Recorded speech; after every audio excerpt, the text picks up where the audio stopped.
Walo ka minor de edad ang na-rescue diyang nagrayot ang duha ka grupo sa mga batanon sa usa ka barangay sa Cagayan de Oro City.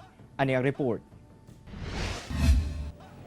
Kini ang video atol sa aktual nga rayot sa grupo sa mga batanon sa JKSM Video Village, Barangay Kanituan sa Cagayan de Oro City, gabi adlong Martes. Sa video, makita ang nagkabikil nga grupo ug madungog ang ilang sagitay. Napakgang lamang kini diyang miabot ang mga barangay opisyal ug kapulisan human makadawat og reklamo. Miresulta kini sa pagkasikop sa 8 ka mga batanon, lakip 2 ka babae.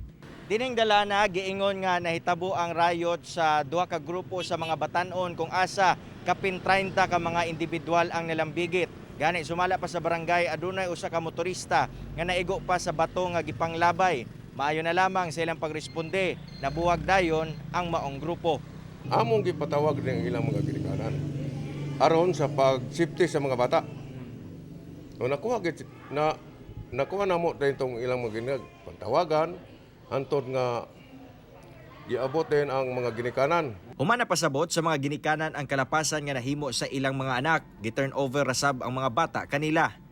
Tungod sa mong panghitabo, adunay mga kabag-uhan nga pagahimuon ng otoridad sa seguridad nga ilang ginapatuman sa barangay. Akong mga panawagan sa mga ginikanan sa mga bata nga unta kita magid ang insakto nga mga magbalantay sa atong mga bata busa nga ato silang isipti panahon sa kagabion kay dili pa ilalim kung makita nimong imong bata nga samaran.